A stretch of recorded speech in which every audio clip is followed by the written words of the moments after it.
Nasinati og kahadlok ang pipila sa mga negosyante sa Puro Camila, Barangay Poblasyon, Pulumulok South, Cotabato tungod sa nahitabong pagpanuli sa mga armadong lalaki sa usa ka tindahan sa nisgutang lugar alas 10 pasado sa buntag Enero 11. Sigon pa sa usa sa mga biktima nga nagpaila sa alias nga Joy, mamalit unta siya sa maong tindahan dihang miabot ang mga sospek nga nagpakaarong ingnong customer. Apan nagdeklara di ay kini og tulis, dayon gipahapa pa ang mga tindera, apil sab si Joy. Butsyag pa ni Joy, nagkasapa ang mga sospek sa ilang bit-bit nga pusil.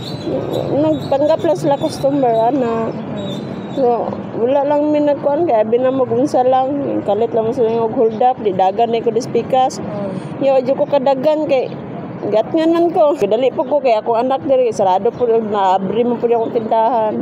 So naman say kauban di ay na atngan ko nila nga ano lang, hapa lang, ay laglihok para walay butong mahitabo.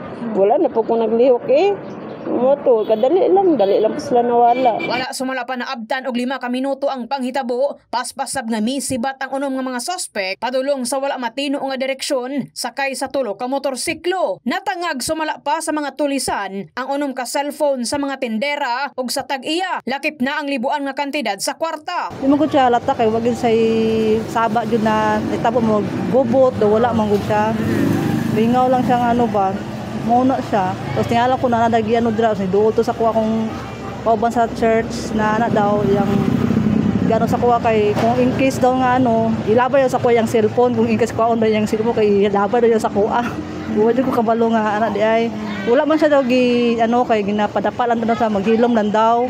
Kay kung isa ka suspect sa na dito lang maglihok ba, magano lang, magitulak ko sa kadali lang. Sa kasamtangan, nagpadayon pa ang investigasyon sa Pulumulok Municipal Police Station, kalabutan sa panghitabo o parayong giila ang mga suspect. In the heart of changing lives, kini sa Enemy Mugpon sa 89.5 Brigada News FM Jensen. The Music News Authority.